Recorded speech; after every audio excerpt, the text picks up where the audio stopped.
You voted and the results are in. The top 10 must-add players for this week in fantasy baseball is coming up next on Beat the Odds. Don't go anywhere.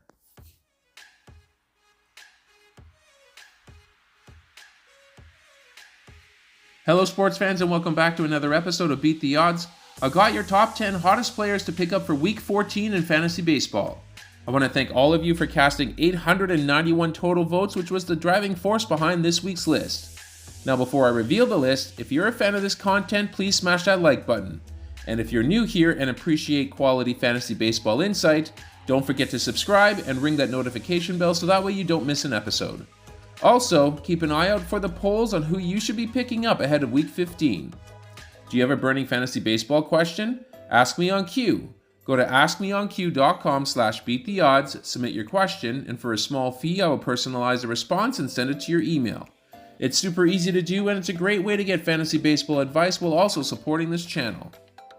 Now let's kick off this list at number 10. We have Griffin Jax, 51% owned, 56% of the closers' votes this week, 2 saves, 8 strikeouts, no ERA, and a 1.17 whip over the last 2 weeks. Now there isn't an official change of the guard in Minnesota, but Jax is getting plenty of run in high leverage situations, registering 7 saves and 12 holds so far this season. In leagues that count holds, Jax is likely unavailable, but if your league doesn't count them, then I would run to the waiver wire to see if you can pick him up. Jax immediately becomes a mid-tier closer if something happens to Joan Duran.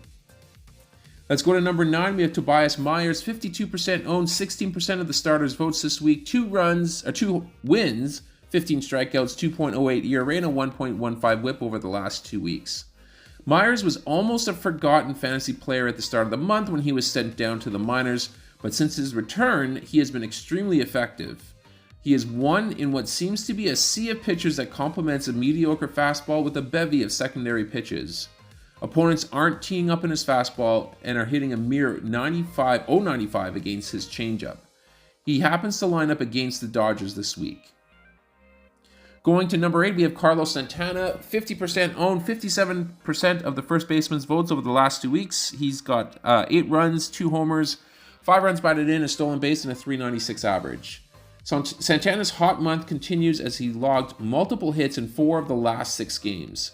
His torrid stretch has seen him vault up as high as cleanup in the Twins' batting order. Santana has made a career of having an advanced batting eye, so it's not a huge surprise to see him put up a solid month at this stage in his career. It could be a long shot, but he has a shot at 90 runs batted in for the first time in 5 years this season. Let's go to number 7. We've got Ben Rice, 17% owned, 50% of the catcher's votes this week, 2 runs, a run batted in, and a .267 average over the last 2 weeks. Now, did you guys happen to see the clip of Ben Rice this past week? Some questionable decision-making on that play led to the Blue Jays scoring 5 runs in the inning and running away with the game early. That defensive miscue aside, Rice has been an effective band-aid at first for the Yankees while Rizzo recovers, and he should see the majority of those starts going forward. Let's go to number 6. We have Jarred Kelenic, 56% owned, 26% of the votes this week for outfielders, 7 runs scored, 4 homers, 9 runs batted in, 2 stolen bases, and a .327 average over the last 2 weeks. Now, Kelenic is near the top of my priority pickups for the week.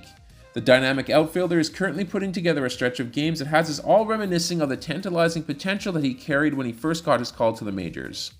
He's still going to strike out a lot, but he is now entrenched at the top of the Braves order while Michael Harris recovers from his injury. Let's go to number 5. We have Zach Neto, 31% owned, 69% of the shortstop's votes this week, 6 runs, a homer, 7 runs batted in, 2 stolen bases, and a .263 average over the last 2 weeks.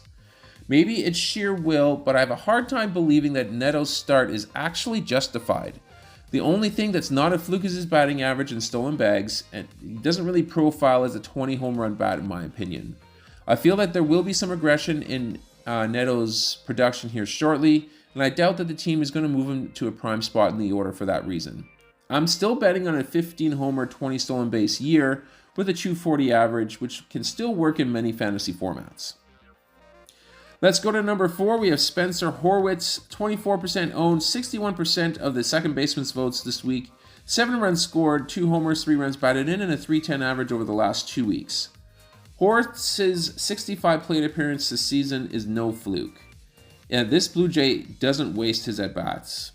He hasn't been granted every start against left-handed pitchers to this point, but that could change based on how good his batting eye is.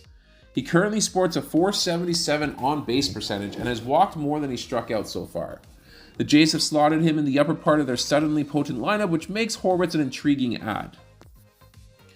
Moving on to number 3, we have Mark Vientos, 40% owned, 70% of the third baseman's votes this week, 11 runs scored, 5 homers, 7 runs batted in, no stolen bases, and a .317 average over the last 2 weeks.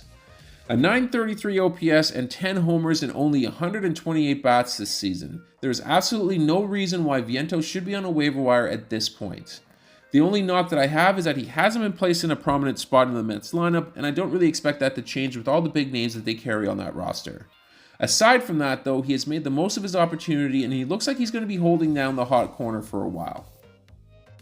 Let's go to number 2. We've got James Wood, 53% owned, 53% of the outfielders' votes this week. Over the course of the season here in the minors, he has 44 runs, 10 homers, 37 runs batted in, 10 stolen bases, and a .353 average. I had James Wood queued up on this list here because I felt that his call-up was near. Well, it's officially happening tomorrow. Now is your chance to get in on the 6'7" behemoth who can do it all at the plate.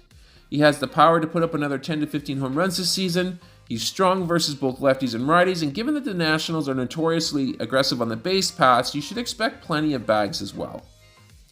And finally, at number 1, we have Taj Bradley, 59% owned, 70% of the starters' votes this week. No wins, no saves, 11 strikeouts, 2.38 ERA, and a 1.32 whip over the last 2 weeks. The walks need to get under control, but aside from that, Taj looks like he's the real deal. Blessed with a power fastball, Bradley has sported an almost 11 strikeout per 9 ratio this season, but he has walked almost 9% of the opponents and has been hit hard, particularly on his fastball. Bradley has more than doubled the usage on his split finger fastball, which has been his best pitch this year. Opponents are hitting just 152 against it. And that's going to do it for this episode. I hope you guys enjoyed it. If you did, please leave a like on the video and of course subscribe to the channel for more content like this. I'm going to sign off for now, but I will catch you guys on the next episode.